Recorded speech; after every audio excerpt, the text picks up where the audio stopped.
What's up, people? It's your girl Adiola. So this is one of those inspiring yet really sad story. When I heard about this story, when I saw his videos, I realized that in life it's so important how we look at our obstacles and problems. Believe it or not, there are people that would always find a reason to be grateful even in the worst situation, to the point where they become an inspiration for others. Ladies and gentlemen, please meet my brother Ndefo, a yoga instructor, an actor, a writer, an advocate for eating healthy, living healthy, a graduate of Yale University School of Drama. Obi has been in so many movies and TV shows in America. Get me another one!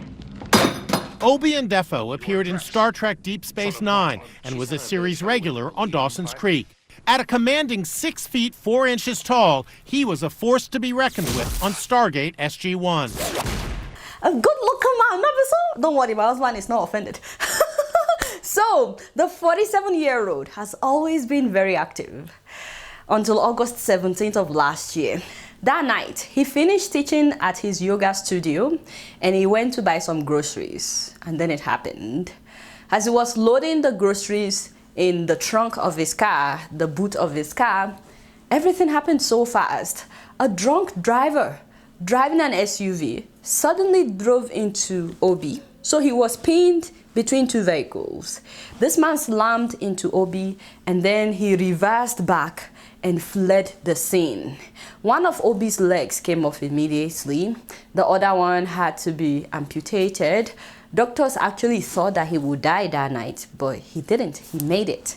And that was the first miracle. Obi was loading groceries into his parked car when he was struck by a suspected drunk driver. My right leg was severed instantly, and the left had to be amputated above the knee. Footage from the scene shows his car's crumpled bumper. It was a miracle he survived.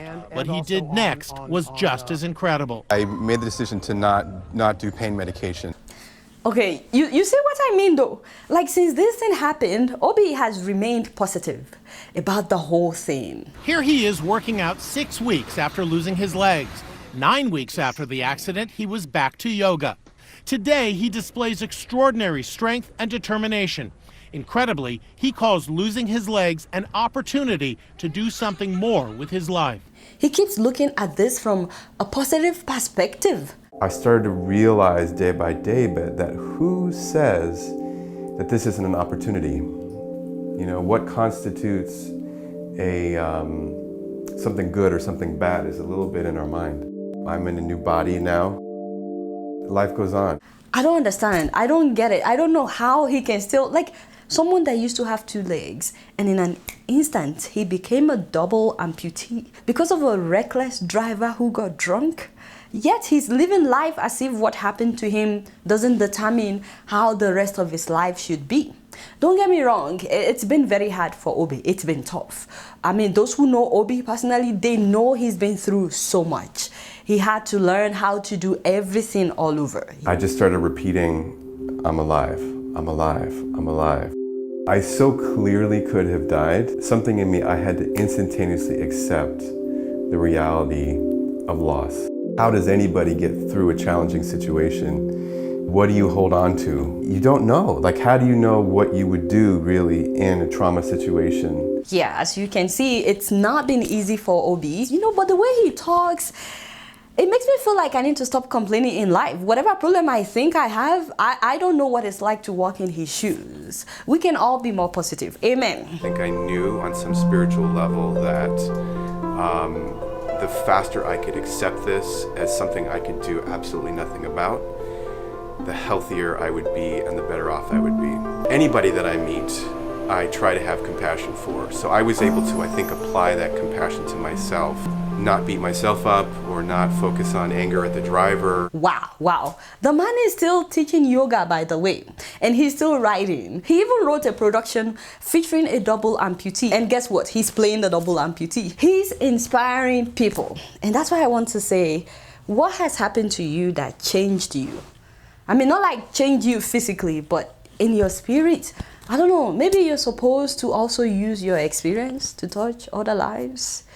Maybe you've been in an accident like Obi. Maybe you've lost a limb. Maybe you lost a loved one, or you've been through domestic abuse, or divorce, rape? What is it that has changed your spirit, the person you used to be? You know, I really like what Obi said here. I do feel that I didn't die for a reason, that I hung on and I'm still here, and I'm fighting because I have a message, I have a mission, I have a purpose. I don't have time for negativity, you know? It's like there are people counting on me. I have to try to make the most of whatever is happening right now. Wow. Seriously. I'm not trying to downplay whatever has happened to you who may be watching. Please seek help, especially if you've been through trauma. Go to the hospital if you need to. Seek professional help. If you need counseling, go for it. But at some point, you have to get up and use your story to empower yourself and to empower others. Don't stay in that place of tears. It's okay to cry. It's okay to break down. But don't stay there. At some point, decide to use your story for a comeback. Joyce Meyer says that you can be pitiful and powerful at the same time. I'm sure many of you know Joyce Meyer. It's okay to have pity for yourself when a tragedy happens, but at some point you have to decide to be powerful over what happened. You have to decide to overcome it. Joyce Meyer, by the way, was raped as a child by her own father more than 200 times, including raping her at a burial ground. And her mom knew what was happening and didn't do anything about it. But guess what? Today, Joyce Meyer goes around the world preaching, inspiring people. She's written so many books, helping people to overcome their traumatic experience. There was a time when I was homeless. I was pregnant with my first child. My husband had left me, was living with another woman. I couldn't go back home because my father was a sexual abuser. I know what it's like to be devastated and feel like your life has been destroyed. But I want to tell you something. I also know what it's like for God to work in your life and for Him to give you double for your trouble.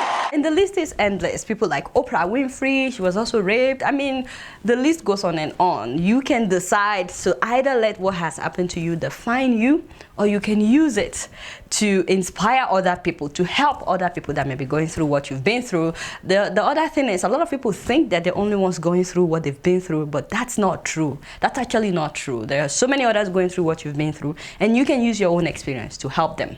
Now, please move closer. Okay, this is more important. This is actually more important than me talking about Obi, because honestly, he did not send me to say this, but I feel like I would not be doing justice if I don't talk about this, because Obi needs your help. And this is where I'm hoping that some of you would help, you know, that some of you will help Obi. He's trying to get definitive prosthetic legs, and this one is better than the regular prosthetics. This one is more permanent, and the new limb will be engineered and dynamically aligned to his body for optimal performance. You would see some athletes using this, and the only problem is it is expensive, like seriously expensive, okay? This and the procedure would cost Obi $298,000. Yes, it is very expensive. But do you know the amazing thing? People have donated almost $240,000 for Obi.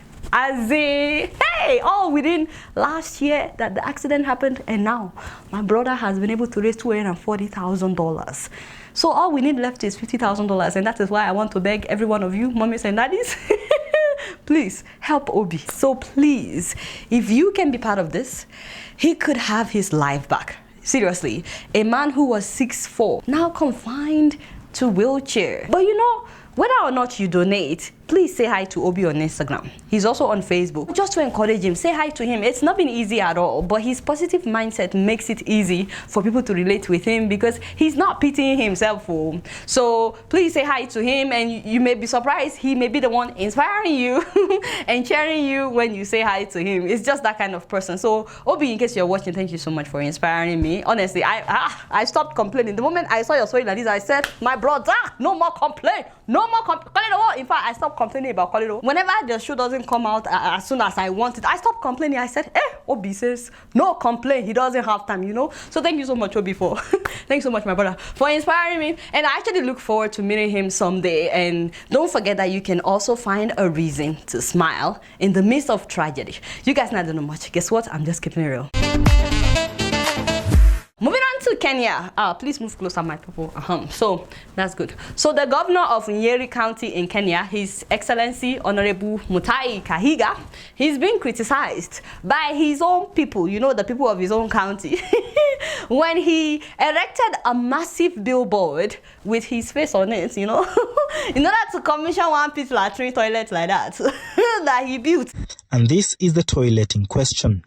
To most, it does not warrant the publicity. Father. Sorry to laugh. So people are not playing you. I'm telling you, and it's not just his people. In fact, all over Kenya, people are very upset. They are like, what is this? They call it the billboard of shame, you know. Now, apart from Governor Kaiga's bold picture that is on the billboard, the project is named the Proposed Pit Latrine for Kahara's ECDC Center in Nyeri County. And people are like, seriously, latrine for his center? And then the story gets better because the billboard is estimated to have cost about 60,000 Kenyan shillings, according to that government, which is about $565. Meanwhile, the pit latrine project that is being advertised on the billboard is estimated to have cost 30,000 Kenyan shillings. Half of what the billboard costs was spent on the latrine. You see why some Kenyans are seriously praying for thunder to visit this governor. Residents here feeling the monies spent on this board and others could have been channeled elsewhere.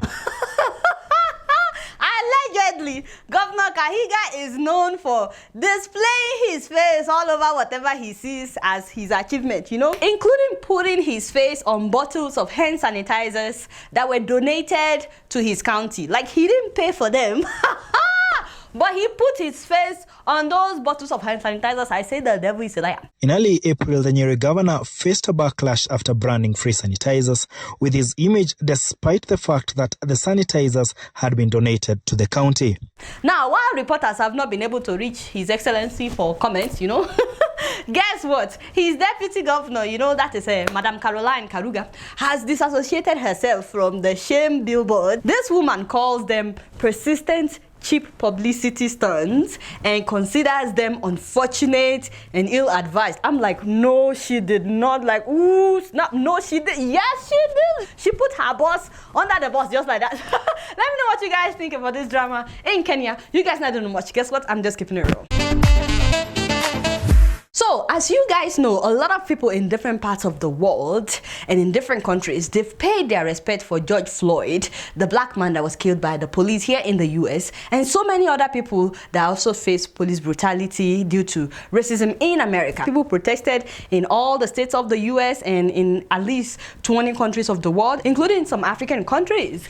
And you know, I really appreciate this. I mean, if you've been following me on social media, yes, you know how passionate I am about racism in America and speaking out against it. So I'm definitely in support of all the people that have spoken out about racism in America in different parts of Africa.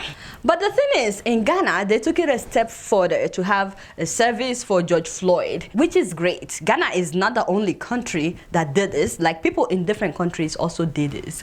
So I honestly really appreciate that Ghana did this. I love how Ghana embraced our African brothers and sisters outside the continent of Africa. You guys know that Ghana had the Year of Return event last year. I actually went as well, encouraging many people to move back to Africa. So Ghana is very proactive in getting Africans abroad, African Americans, to come back home. But you know, as much as I admire this, I would love to see African governments also honor Africans who are killed by police brutality in their own countries. I mean, this event was organized by the Ghanaian government. So you would see, it says the Office of the President, the Ministry of Tourism. It wasn't like individuals, you know, which is great. But the truth is, police brutality in Africa is even more prominent than that of the US. Ghana is not even as bad as some countries, but I still remember that in 2018, policemen in Ghana killed 7 young people because they thought that they were armed robbers. They shot at them, they killed them, except they were not robbers, you know. I also remember talking about a Ghanaian policeman who beat up a woman and her baby inside a bank in 2018. You guys remember that? And you know, there has been reports of people calling on the government to do something about police brutality in Ghana. And in fact, there are reports of civilians attacking police officers last year in Ghana. And here is a video of some civilians beating a policeman in Ghana.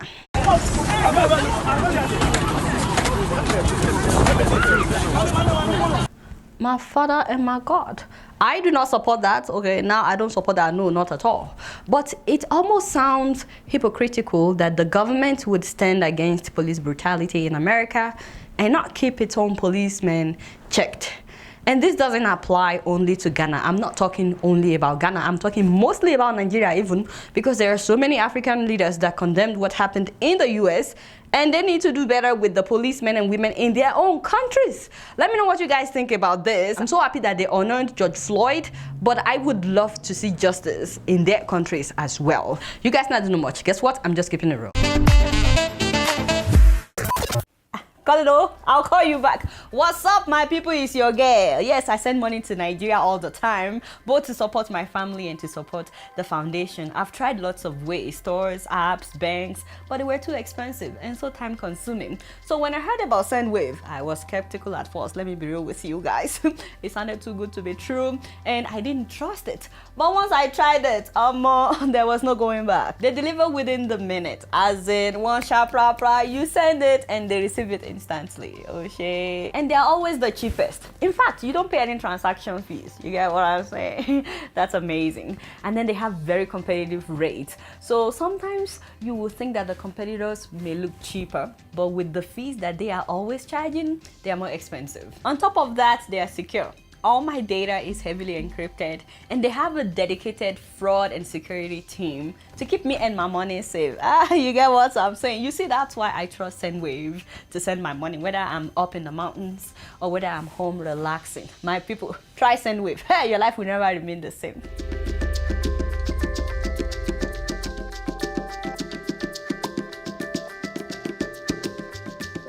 Before I sign out, please do not forget to help Obi. Even if it's $1, it would go a long way. If it's $5, I'm sure he would really appreciate it. All right, y'all, it's been real, and I'm keeping it right up in here. Don't forget to follow me on Facebook, Twitter, and Instagram if you're yet to. And please, subscribe if you're yet to subscribe. Remember, we want to get to 500,000 subscribers so that Koledowo can finally show his face. So if you're yet to subscribe, you're the one that is delaying Koledowo from showing his face. You will show your face, right? Like, you can't even. Anyway, until next time, I'm gonna see you later. Peace out.